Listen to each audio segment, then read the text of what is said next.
Hello guys, welcome to the channel of Ahir Courses, and today I come up with the current video. Previously we are working on the Google Docs, and now I little bit get turns towards the coding, and in the future days I will upload things related to the web development or coding stuff.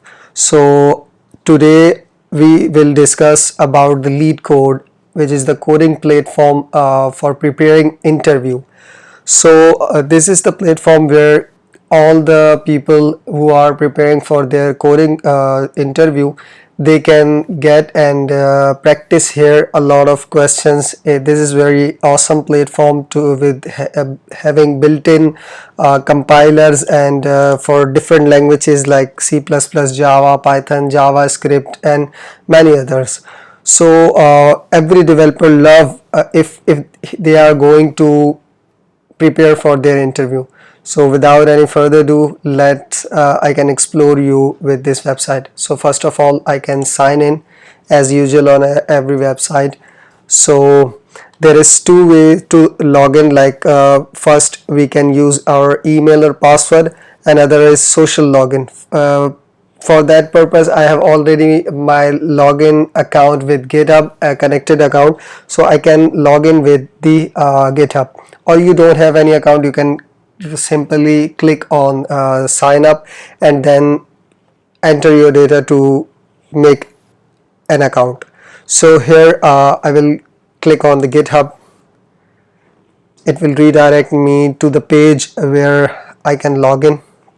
So if you can see here, this is the interface after the login, where in the notification section it is showing me related things like what I'm subscribing for, and if I participate in any coding session where I committed out or asking for the community, it will come back with these notifications. And also when I log in, it will give the coupons like the coins where we can use it for further use for t-shirts and everything else. This is the separate from that video, so we are just going to explore the effectiveness of this lead code platform. So here I come and click on the problems. In this I can see all related stuff related to the easy, medium, and hard problem sets. So what I can do is if I can prepare with the plan, like I will solve easy problems for some kind of days, and then I will move to the mediums. After that I will go to the hard.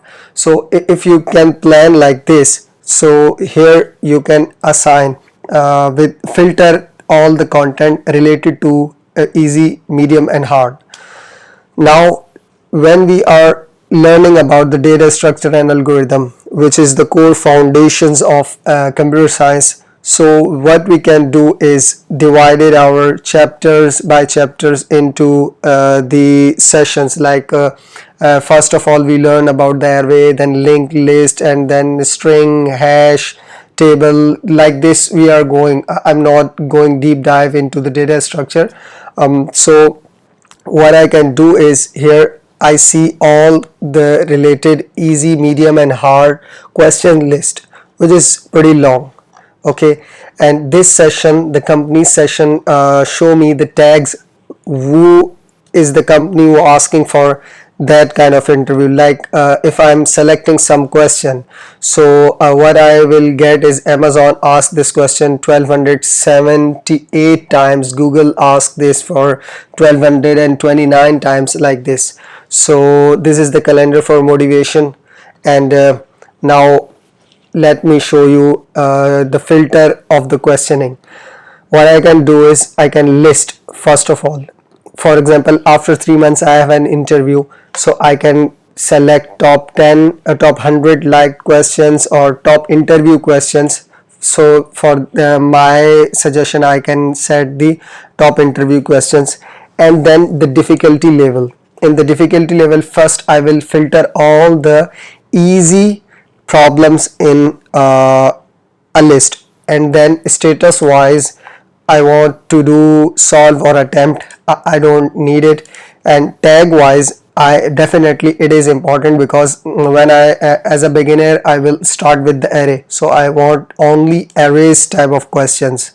And then when I have done with this list, you can see how it is filtered it out with all the easy problems. You can solve, take one problem a day and then solve it and submit it to check your progress, and slowly move to the medium ones and then hard. So that's it for this filtering section. Now what I give you one more suggestion. For example, you can filter it out, and every day you don't want to reconfigure your system as you filtered. So here is the extension of snoo stubby. This is called snoo stubby. You can search on Google like and below snoo stubby extension, and you get the first one here. This is the extension. I will put the link in the description below, so you can get the link from there. And what you can do if you are doing every day to solve some problems, so this is the link. You can go to snoo stubby and click on recurring. You can use it for any other purpose, but here I just show you for the leet code. So every day you can do programming. You can select the recurring task, and then every day or every hour, every week, every year, you can whatever you want to suggest, but I can get the every day. And then I set the time. For example, at 11 I want this to pop up and open it up for me every day when I come to the computer. I will not done that manually each day. So when I hit the save, it will go, but next day at 11 it will reappear it. So I hope you like this video and learned something new. If you enjoy this, please let me know in the comment below. Thank you so much. Bye bye.